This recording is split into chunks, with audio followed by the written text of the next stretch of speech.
Canal Rural na Estrada de hoje, você vai conhecer as duas principais regiões produtoras de grãos do Paraná. Saiba de que forma e quais as alternativas que os produtores utilizam para fazer chegar ao porto de Paranaguá a soja e o milho cultivados em grande escala.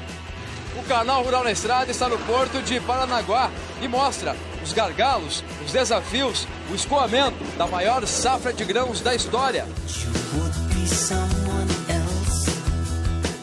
Saiba onde e por que o agronegócio brasileiro perde competitividade. Os projetos que prometem dar mais eficiência logística ao porto. São grandes investimentos que vão demandar pelo menos aí 3, 4 anos. As regiões produtoras do Paraná, o norte que utiliza a malha ferroviária. Mas sempre priorizando muito a ferrovia pela atratividade e porque é o modal mais indicado aí. E a região oeste, mesmo próxima dos terminais ferroviários, precisa usar a estrada para escoar a safra. Então se leva praticamente 10 toneladas só para pagar pedágio daqui a Paranaguá. Tudo isso você vê agora no Canal Rural na Estrada 2013.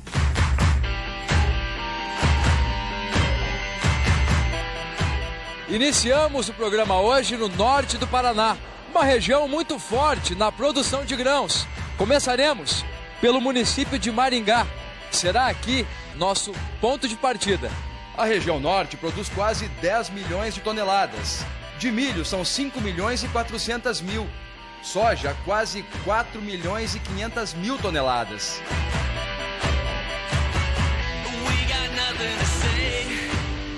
É aqui que está instalada a Cooperativa Agroindustrial de Maringá, a Cocamar, uma das maiores do Brasil. O ano de 2013 foi especial. A super safra de grãos teve reflexo na cooperativa, que deve movimentar 920 mil toneladas de soja. Desse total, 780 mil vem dos 11 mil cooperados. As outras 140 mil toneladas tiveram que ser compradas de outros fornecedores, uma necessidade para atender à forte demanda desse ano. 70% do que entra na cooperativa fica no mercado interno, transformado em farelo e óleo de soja. Os outros 30%, também em forma de farelo, têm como destino a exportação pelo porto de Paranaguá. Explicar como funciona essa logística é nosso objetivo. Por isso, vamos mapear todo o caminho, da propriedade ao porto. A movimentação é diária. Durante nossa visita, o vai e vem de caminhões carregados não parou nem por um instante. Pesagem, classificação e, por fim, o descarregamento. Aqui é o fim da linha do modal rodoviário. O grão até o porto é transportado pela ferrovia. De Maringá a Paranaguá, os vagões carregados com a soja percorrem mais de 500 quilômetros e levam em média de 2 a 4 dias para chegar ao porto. A ferrovia ela é mais competitiva acima de 500 quilômetros, 450 quilômetros. Então, isso nos traz mais competitividade. No caso da rodovia, lembrando que ela é ideal para 400 quilômetros, um pouco mais talvez. Outra vantagem é que o terminal ferroviário passa por dentro da cooperativa, que tem o maior parque industrial da América do Sul, 1 milhão de metros quadrados. Diariamente partem daqui de 25 a 30 vagões, transportando em média 1.000 toneladas de farelo de soja. Um fluxo constante que dura pelo menos 8 meses do ano. A gente busca aí sempre um índice de quase 100% da utilização do ferroviário para o envio desse farelo de soja até o porto de Paranaguá. Como exceção em alguns momentos, questões até às vezes de oferta de vagão, questões de travamento de porto, questões de algumas urgências, a gente acaba utilizando aí índice de 5 a 10% de rodovia. Se a combinação dos modais favorece a cooperativa, o aumento na produção de grãos criou um problema logístico fora da porteira. Os produtores do Paraná vão começar a colheita do milho de inverno, que deve ser 5% maior do que na safra passada, chegando a quase 12 milhões de toneladas. O problema é que os armazéns e silos ainda estão com muita soja. A preocupação nesse momento é quanto de soja sairá para comercialização do Brasil, até em função desse gargalo logístico, em função da própria fixação de soja, de safra pelo produtor. E quanta soja terá nos armazéns para receber esse milho? A situação é tão preocupante que durante nossa visita, flagramos um caminhão carregando milho que foi colhido no ano passado, ainda estocado nos silos da cooperativa. Finalizada nossa passagem pelo norte do Paraná, é hora de mudar o rumo e visitar a região oeste. A produção total de grãos é de quase 8 milhões e 500 mil toneladas. Somente de milho ultrapassa 5 milhões. De soja, a produção chega a 3 milhões e 412 mil toneladas. Se as duas regiões têm em comum a forte produção de grãos, são diferentes na hora de escoar a safra. O lado oeste utiliza muito menos a ferrovia. Prova disso é a cooperativa que visitamos no município de Medianeira, a cooperativa agroindustrial Lar, com faturamento superior a 3 bilhões de reais por ano, 8.500 cooperados, movimentação de mais de 30 milhões de sacas de soja e milho, unidades no Paraná e no Mato Grosso do Sul, capacidade estática para mais de 1 milhão de sacas. Ainda assim, poderia ser mais competitiva. Mesmo estando próxima de Cascavel, onde opera a Ferroeste, uma ferrovia estatal, o escoamento até os portos de Paranaguá e Santos é realizado somente pelo modal rodoviário. São os caminhões que transportam a soja e o milho. Quantos quilômetros daqui até Cascavel? Em torno de 100 quilômetros, né? Em vez desses 100 quilômetros que poderia fazer, faz quantos? Acabar fazendo 700 quilômetros, em torno de 700 para chegar em Paranaguá. Né? Um pouquinho a mais? Isso aqui nos tira aí pelo menos R$3 por saca de soja. Pois é, o modal rodoviário ele é mais caro e a ferrovia passa ao lado aqui, próximo à cooperativa, e a cooperativa não consegue usar. Por quê? É porque falta infraestrutura, né? Então, nós nos queixamos disso, o governo é até incentivado a produção, se quebra recorde de produção todo ano no país, né, de grãos, mas falta um investimento aí sério na parte de infraestrutura. Né? De Medianeira, decidimos visitar a Ferroeste, em Cascavel. O pátio do terminal rodoferroviário, com mais de 1 milhão de metros quadrados, abriga 13 empresas e ainda um terminal público que atende quem não tem armazém dentro do pátio. Na manhã em que chegamos, presenciamos um carregamento de soja e logo descobrimos que o problema está além da Ferroeste, que consegue trabalhar com eficiência dentro das limitações que tem. O motivo é uma colcha de retalhos que só a logística brasileira é capaz de produzir. Esse trem carregado sai agora aqui de Cascavel e vai para Guarapuava. São 250 quilômetros, percorridos aí numa média de 9 horas. Em Guarapuava começa o problema. A ferrovia muda de concessão, passa para a ALL e a viagem se torna bem mais demorada. De Guarapuava a Ponta Grossa, a distância é a mesma, 250 quilômetros. Entretanto, o tempo de viagem aumenta de 9 para 19 horas, consequência de um trecho complexo somado a uma ferrovia defasada e ineficiente. Além disso, antes de seguir viagem para Ponta Grossa, é preciso trocar de máquina. Quem opera a partir de Guarapuava é a ALL, por isso ela deve conduzir os vagões com destino a Paranaguá, uma perda a mais de tempo. Como a Ferroeste é mais rápida, quase sempre chega antes e precisa esperar pela outra empresa. Em alguns casos, o trem carregado chega a esperar até 10 horas para fazer a troca das máquinas. A logística é meio maluca. É um estado que produz uma quantidade muito grande de grãos. As regiões produtoras estão ao lado das ferrovias e mesmo assim não conseguem usá-las da maneira como poderiam. Acabam utilizando o transporte rodoviário, transportando a soja em caminhões, o que acaba sendo mais caro para elas.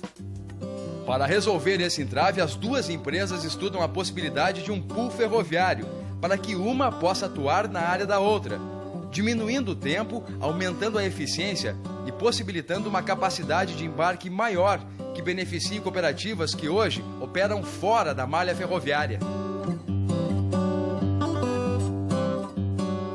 Enquanto isso não acontece, a realidade na cooperativa continua sendo mais cara e mais complexa. O caminhão está sendo carregado aqui na cooperativa com soja, daqui a pouquinho vai pegar a estrada até Paranaguá, são 700 quilômetros. A gente vai conversar com o motorista do caminhão, que é o seu Bruno. Seu Bruno, bom dia, tudo bem? Há quanto tempo aí o senhor faz essa rota até Paranaguá?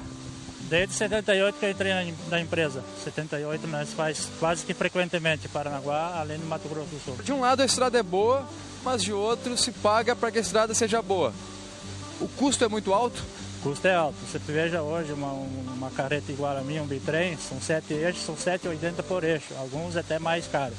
Então se leva praticamente 10 toneladas só para pagar pedágio daqui a Paranaguá.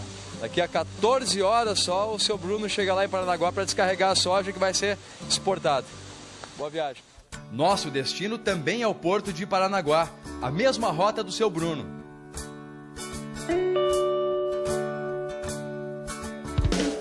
E veja a seguir a chegada dos caminhões carregados com soja ao porto de Paranaguá.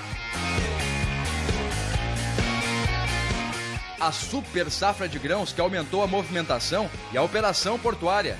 Estamos prevendo já um aumento para 49 milhões de toneladas para esse ano de 2013. E as medidas emergenciais tomadas pela administração do porto. Chegou a mensagem? Sim, chegou a mensagem. Diz aí. Vamos ver aqui. A APA informa, descarga setor F78 autorizado.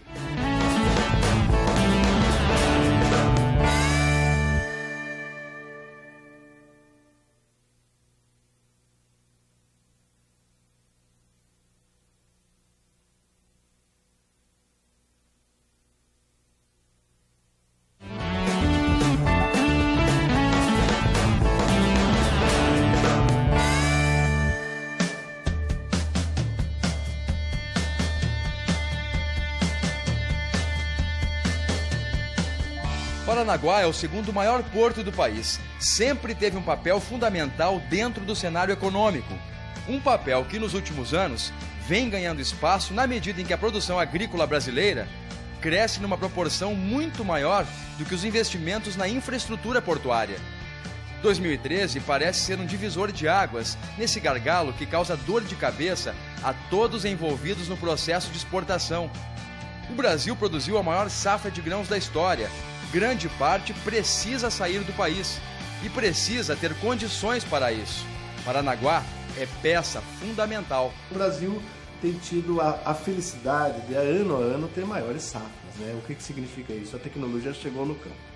Como a tecnologia chegou no campo e os portos, eles ficaram muito tempo sem investimentos, agora é o momento de acordar, é o momento de começar a reestruturar os portos e fazer com que nós possamos fazer frente a essas grandes safras que estão por vir. Agora é preciso correr atrás do prejuízo. O volume de grãos previsto para entrar até o fim do ano aqui no porto é de mais de 14 milhões de toneladas, 8 milhões de soja e mais de 5 milhões de toneladas de milho.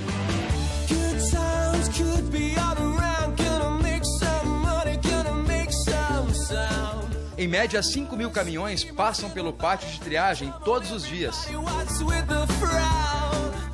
Para testar o impacto que a ineficiência logística vem causando em toda a cadeia, nossa equipe vai passar pelos processos necessários antes do desembarque.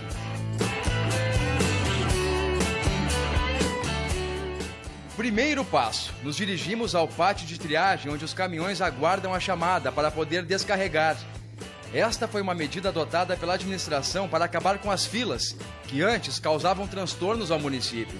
O motorista só deixa a propriedade quando recebe o sinal verde do porto. Aí sim pode pegar a estrada e vir para cá. Mas para ter acesso ao pátio, é preciso estar cadastrado num sistema online. É ali classificar ali, seu, à direita. Mudar uma cultura adotada há tanto tempo não é fácil. Muitos motoristas ainda chegam até aqui sem o cadastro. O caminhoneiro está chegando carregado aqui, vai entregar a nota, vai ser verificado se ele está cadastrado ou não para poder entrar aqui no pátio. Vamos acompanhar aqui. Exatamente. Aqui já temos, peguei uma nota 1873, 1876. Ó. Carga informada não está cadastrada. Está cadastrado o caminhoneiro? É. Vamos confirmar se houve algum erro lá na origem onde ele pegou a carga e a nota. Ele não está cadastrado aqui, qual é a orientação para ele agora? Oriento ele se dirigir a um posto de gasolina e ligar para a transportadora, que é responsável também pelo cadastro, para cadastrar ele, para ele dar nova entrada aqui no pátio. Então vai ter que ir para um posto, senhor, para pedir para a transportadora cadastrar para o senhor dar nova entrada aqui. Está sem cadastro, ok? É a primeira vez que me acontece, mas não é fácil. Na parte interna do pátio, os motoristas aguardam a chamada para se dirigirem aos terminais, onde precisam descarregar os grãos. O tempo de espera deles depende do ritmo do embarque no corredor de exportação. castigado por equipamentos velhos, que fazem a espera durar em média 10 horas, podendo em alguns casos demorar mais ainda. Para não deixar o motorista refém do alto-falante, um novo sistema por SMS já foi colocado em prática e aprovado pelos usuários. Chegou a mensagem? Sim, chegou a mensagem. O que diz aí? Vamos ver aqui. A APA informa, descarga setor F78, autorizado. Dirige-se ao terminal Bund imediatamente. Autorizou. Autorizou. É melhor esse sistema assim? Muito melhor. Muito melhor, fica mais tranquilo. Pode descansar, pode dormir. Descansar, você pode ficar à vontade, né? Essa aqui é a fila de caminhões esperando aqui para Moega para descarregar mercadoria. São veículos que já passaram pelo pátio, ficaram lá em média esperando de 6 a 10 horas. A gente vai mostrar agora o descarregamento dos caminhões, a Moega, e depois tentar chegar até o cais lá para mostrar finalmente a soja sendo embarcada nos navios. Pessoal na fila aqui já quase descarregando. Tá quanto tempo aqui já esperando? Faz 2 horas. Eu tô desde ontem à noite no pátio triagem, né? E 2 horas aqui esperando. Carregando da onde? Campo Verde, Mato Grosso. Quantos quilômetros até aqui? 1900 mais ou menos. No começo que eles modificaram o sistema, ficou bem complicado, né? O pessoal chegando sem cadastro, não tinha onde ficar, não tem onde ficar mesmo, né? Mas agora as coisas já estão se encaixando. Edson é outro motorista que chegou por aqui sem o cadastro.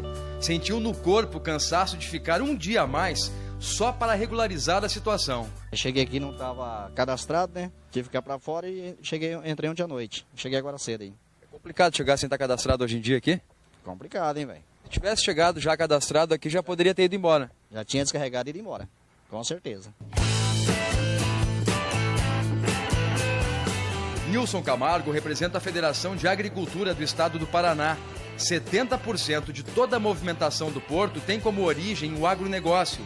Por isso a relação da FAEP com o sistema portuário é diária e sistemática. Nilson é realista, acredita nas mudanças, mas sabe que os resultados não vão aparecer de um dia para o outro. Os investimentos que são necessários em todos os portos do Brasil, não excepcionalmente em Paranaguá, são grandes investimentos, como por exemplo o aumento da área de atracação dos navios, que são os cais de atracação, a questão de equipamentos de embarque e desembarque, são grandes investimentos que vão demandar pelo menos aí 3, 4 anos para serem realizados. Enquanto isso não for realizado, esse gargalo vai continuar, essas dificuldades vão aumentar cada vez mais, porque anualmente o país vem aumentando sua produção agrícola e aumentando suas exportações de granel. Então, cada ano a situação vai ficar mais complicada. O grande responsável pelos investimentos no Porto de Paranaguá é o governo federal. Por quê? Porque o porto pertence ao governo federal. E mesmo porque os estados, e o estado do Paraná, nesse caso, não tem recursos disponíveis para fazer esses investimentos vultosos como precisam ser feitos. Então, cabe ao governo federal, sim, fazer esses investimentos. De volta ao nosso objetivo de passar por todas as etapas, chegamos ao corredor de exportação. Aqui existem 3 berços de atracação de navios interligados a 9 terminais. Por um sistema de esteiras, os grãos são conduzidos e embarcados nos navios por esses equipamentos chamados shiploaders, um ponto crítico dentro do processo de embarque. Eles foram adquiridos na década de 70 e tinham uma capacidade de embarque de 1.500 toneladas por hora. Mas, com o passar do tempo, ficaram obsoletos e hoje conseguem carregar menos de 1.000 toneladas, causando fila de navios, de caminhões, movimento nas estradas e prejuízo aos produtores. 4 dos 6 shiploaders serão substituídos por equipamentos modernos, com capacidade para carregar 2.000 toneladas por hora. O processo licitatório já foi aberto. Outro projeto que promete dar mais agilidade é o chamado Pier in T, que consiste em uma ponte de 300 metros, possibilitando a formação de mais 4 berços de atracação de navios. Porque nós temos que dar resposta ao campo. Aquele que produz no campo, ele não pode deixar parte do dinheiro dele na ineficiência portuária. Então é isso que nós estamos trabalhando e fazendo o seguinte: hoje nós já estamos com um processo licitatório, veja só, dentro de toda a estruturação e o planejamento feito, nós estamos com mais de 20 projetos em andamento. Projetos que são estruturantes e projetos que são aqueles para se aumentar a capacidade de carregamento. A dragagem de aprofundamento do Canal da Galheta, canal que dá acesso ao porto, já teve a licença ambiental concedida e parte do custo da obra vai contar com recursos liberados pelo PAC 1. A gente trabalha em outras 3 frentes. Junto com o governo federal está fazendo um projeto, isso está dentro do PAC 1, para fazer aprofundamento, né? A dragagem de aprofundamento. Enquanto a dragagem de aprofundamento não sai, o Porto de Paranaguá e o Estado trabalham numa dragagem de manutenção. Essa também nós já estamos com o processo de licitação preparado, pronto, certo? Então logo nós pegamos a licença, nós poderíamos lançar esse processo para que nós possamos fazer a manutenção. Enquanto essas obras não ficam prontas, o Porto de Paranaguá trabalha da melhor maneira possível, dentro das limitações que tem. O agronegócio brasileiro, mesmo perdendo fôlego, consegue fazer a produção que começa lá no campo chegar aos 4 cantos do planeta. E aqui a última etapa de todo o processo que mostramos. A soja já sendo embarcada nos navios para ser exportada para vários países do mundo.